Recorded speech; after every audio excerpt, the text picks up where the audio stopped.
Ini pasti ditolak. Kenapa? Karena mudaratnya sangat besar kalau ini yang diterapkan.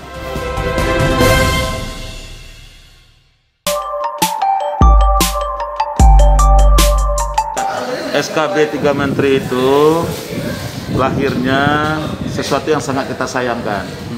Kenapa? Berdampak kepada keresahan, kegundahan masyarakat yang sudah sangat nyaman dengan berpakaian busana muslim-muslimah itu. Tidak hanya di Kota Padang, tapi itu di seluruh Nusantara ini. Kita kemana-mana sekarang melihat wanita-wanita Islam itu sudah berpakaian muslim. Yang kedua, dengan banyaknya tantangan hari ini yang dihadapi oleh anak-anak, apakah itu melalui media sosial, kemajuan teknologi informasi, maka apa yang dilakukan di sekolah selama ini dengan berpakaian muslimah yang diatur oleh Permendikbud nomor 45 tahun 2014 itu sesuatu yang sudah sangat membantu orang tua, sudah sangat melindungi anak-anaknya. Maka dengan SKB 3 Menteri ini menjadi gelisah orang tua, menjadi resah. Justru itu ini perlu dicermati oleh pemerintah pusat untuk mengkaji ulang tentang keberadaan SKB 3 Menteri. Yang kedua, dari segi aturan, dari segi regulasi, bahwa SKB 3 Menteri itu jelas terang-terangan itu bertentangan dengan Undang-Undang Dasar Negara Republik Indonesia Pasal 31 yang mengatur tentang kependidikan. Di mana pendidikan Indonesia itu tujuannya mewujudkan manusia yang beriman, yang bertakwa, yang berakhlak mulia. Kata-kata mewujudkan ini ada kata kerja. Ada proses, ada langkah, ada upaya yang harus dilakukan. Kalau dibiarkan itu bukan mewujudkan namanya. Tapi undang-undang itu mengamanahkan pendidikan mewujudkan, maka ada proses yang dilakukan di situ. Kalau ini SKB 3 Menteri membiarkan, ini bertentangan dengan pasal 31 itu.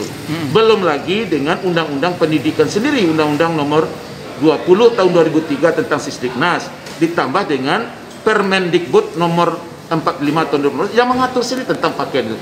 Jadi ini dilabrak oleh SKB 3 Menteri itu. Oleh sebab itu ini sekarang memang diminta semacam kearifan. Bagaimana tokoh-tokoh kita di tingkat nasional melalui DPR RI bersama komisi-komisi terkait untuk menyuarakan ini kepada 3 menteri ini, Menteri Agama, Menteri Pendidikan, dan Menteri Dalam Negeri. Istilah orang Minang, kalau sasek di jalan, sulit ke pangka. Jadi kalau ini terledor, tidak ada salahnya juga. Menteri dengan berjiwa besar, Menteri dengan lapang dada untuk menampung aspirasi. Dan ini hari ini tidak hanya kerisauan, kegelisahan di Sumatera Barat, tapi sudah menjadi kerisauan dan kegelisahan di seluruh Nusantara ini. Kalau Buya sendiri gimana, Buya? Menolak atau gimana gitu? Oh ya, pasti nolak dong. Ini pasti ditolak. Kenapa? Karena mudaratnya sangat besar kalau ini yang diterapkan. Justru itu secara pribadi kita menolak sekali karena akan berdampak yang sangat tidak baik terhadap perkembangan, pertumbuhan, dan pendidikan anak-anak kita.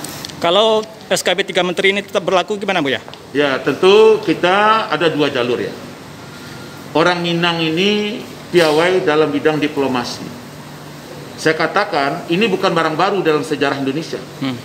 Di masa Pak Natsir jadi Perdana Menteri, ide ini pernah keluar dari Bung Karno.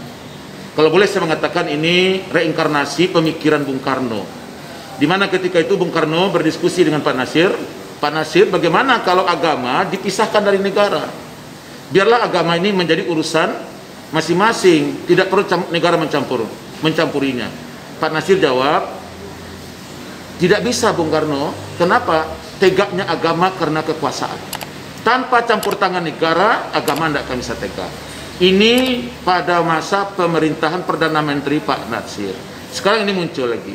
Oleh sebab itu Pak Natsir sebagai diplomatik, sebagai seorang politisi masumi waktu itu, beliau mampu meyakinkan Bung Karno.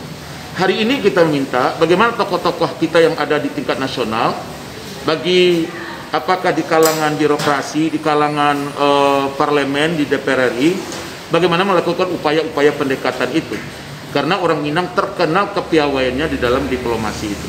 Lalu yang kedua memang upaya hukum. Sekarang ini kan ada pemikiran seperti yang dibilang oleh sebagian teman kita, SKB itu tidak bagian dari hierarki perundang-undangan. Nah, sekarang celahnya yang kita lihat, apa yang bisa membatalkannya? kalau negosiasi, kalau diplomasi, kalau pendekatan tidak bisa diwujudkan, maka akan harus ditempuh jalur hukum kalau ini yang dilakukan. Lalu yang ketiga, untuk kita orang Sumatera Barat ada lagi aturan yang bisa memberikan peluang itu, di mana kita ini tidak lagi bercerita agama tapi cerita tentang budaya. Nah, pakaian adat Minangkabau. Nah, ketika bicara pakaian adat Minangkabau, maka sesungguhnya adalah pakaian secara Islami. Tapi ini kan kerja keras yang harus kita upayakan, yang harus kita lakukan. Tetapi kalau para politisi kita, tokoh kita mampu melakukan negosiasi politik, mampu melakukan gerakan diplomasi seperti Pak Natsir dengan Bung Karno, tentu ini akan jauh lebih baik. Ya gitu. Yang pertama tentu kerawanan bagi anak-anak kita. Ini yang jelas. Karena jujur, saya guru ini. Saya guru. Orang tua sebahagian tidak berdaya menghadapi anak-anak. Bahkan tidak sedikit juga orang tua yang takut dengan anaknya. Maka hari ini ketika ini diberikan kebebasan, tentu ancaman bagi moral, bagi mentalitas anak-anak, karena sebahagian orang tua kita tidak kuat menghadapi anak. Yang kedua, ketika ada sebahagian yang tidak berbusana muslimah, ini akan merontokkan yang lain juga. Yang imannya, yang apanya, yang integritas, yang kekuatan mental spiritualnya belum kuat, ini akan terpengaruh olehnya. Kenapa? Jujur, sebagian besar hari ini yang berbusana muslimah itu lebih kepada baru penerapan aturan dan disiplin, belum seluruhnya dengan kesadaran. Kita khawatirkan kalau ini yang dilakukan, maka bagi anak-anak kita yang belum memiliki komitmen beragamanya yang kuat, kita khawatir ini akan berubah lagi. Maka akan lahirlah generasi kita yang akan memprihatinkan terhadap moral dan akhlaknya. Bagaimana ke depannya? Nasib bangsa 10-20 tahun yang akan datang kalau akhlak itu yang sudah hancur, kalau agama sudah tidak lagi dijunjung tinggi dalam kehidupannya. Inilah kerugian. Kita tidak melihat kerugian materialnya, tapi kerugian yang paling besar itu adalah kerugian immaterial, kerugian dari segi sikap pribadi dan akhlak anak-anak kita itu. Terakhir Bu ya, untuk siswa-siswi gimana Bu ya? Ya, yang pertama himbauan saya tentu untuk orang tua. Di tengah polemik hari ini, di tengah kegalauan hari ini, maka orang tua harus berperan aktif untuk membimbing anak-anaknya, untuk mengawasi anak-anaknya, untuk tetap konsisten, komitmen, istiqomah dalam berbusana menurut agama yang kita yakini, itu yaitu Islam. Itu yang pertama. Yang kedua, peranan komite sekolah harus lebih menonjol lagi untuk menjawab dan menyelamatkan persoalan ini.